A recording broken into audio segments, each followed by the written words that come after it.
Two old friends are having coffee when the first woman says, "I hear that you've been telling people that I'm ugly." The second woman said, "Oh no, I've just been saying that your new hairdo makes you look less attractive." "I also heard that you've been calling me fat." "Oh no, I just said that the way you wear those stripes makes you look larger than you really are." "I've also heard that you're saying that my husband has a wart on his dick." "Oh no," cried the second woman, "I only said that it feels like he has a wart on his dick."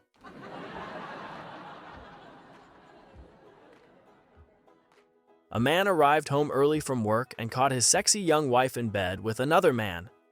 The dishonored husband challenged the other man to an old-fashioned duel using his pistols, announcing angrily, "Whoever manages to shoot first and kill the other gets her."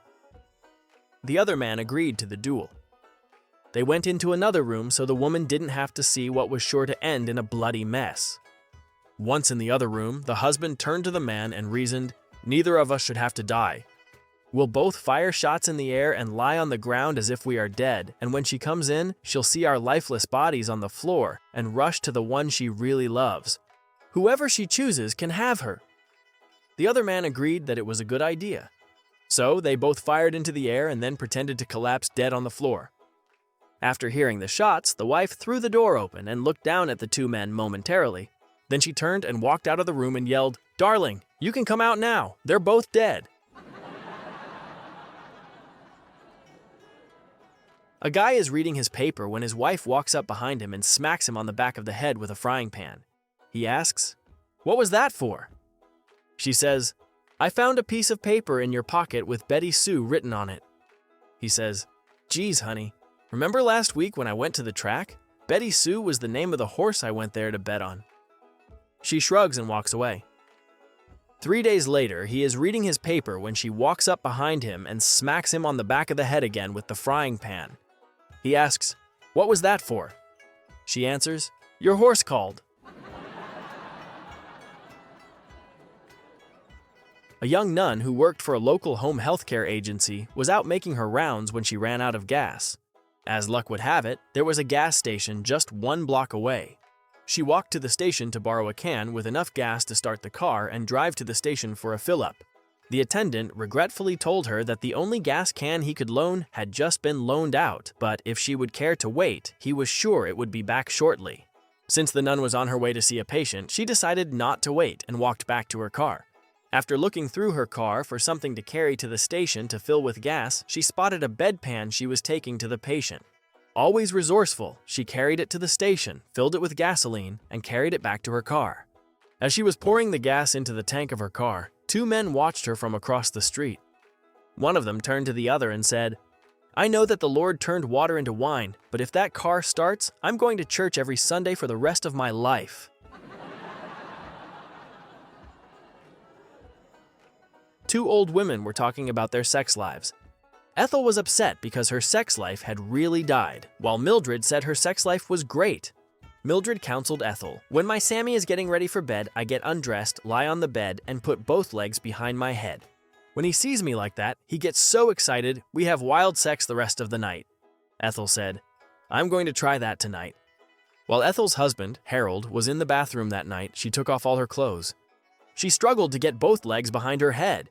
After accomplishing this great feat, Ethel fell backwards and couldn't move. Harold came out of the bathroom with a shocked look on his face.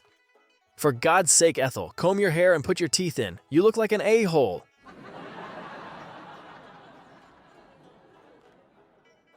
When I was about 9 years old, my father forced me to go with him to the funeral of a friend of his whom I didn't know.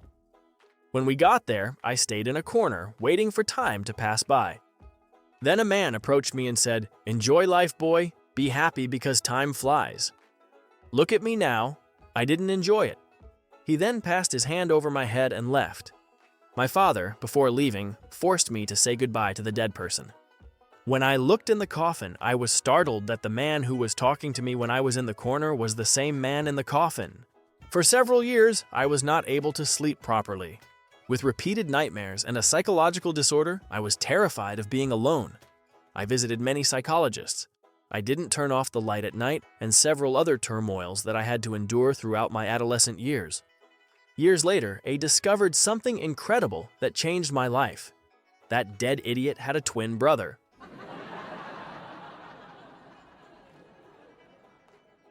My wife secretly dressed up in a superhero costume, trying to spice things up for us in the bedroom. I arrived home exhausted after a hard day at work. Shuffling into the bedroom, I then collapsed face down on the bed, moaning. Just at that moment, I heard the bedroom door suddenly crash open and my wife leaped through with her fists on her hips in a superhero pose. Yapping loudly, she boldly exclaims, "Surprise!" Hearing this, but too tired to move, I groaned sleepily into the pillow. "I'll take the soup."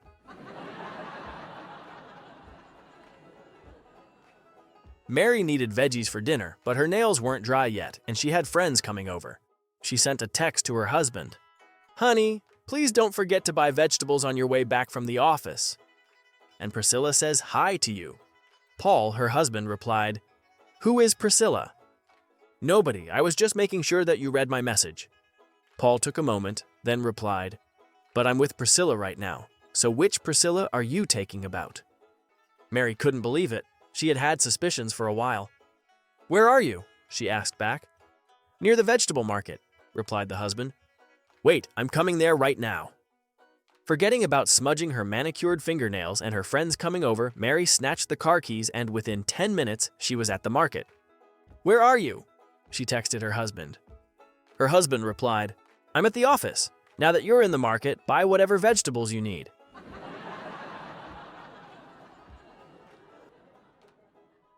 Two old ladies are sitting on a bus stop, smoking. It begins to rain, and one old lady pulls out a condom, stretches it out, snips the tip off, and puts it over her cigarette so she can smoke without her cigarette getting damp. The other old lady thinks that it is a nifty trick and asks her what she put over her cigarette. The lady replies that it is a condom and that you can buy them at a pharmacy. The second old lady thanks her and makes a note to pick one up when she gets her prescription filled later that week. Sure enough, a few days later, she enters the pharmacy, goes up to the young man working the counter, and says, "Young man, I would like to buy a condom, please." The young man is taken aback by her advanced age and replies, "Wow, good for you. No one has ever asked me for help with that before. What size do you need?" The old woman pauses, then replies, "I need one that will fit a camel."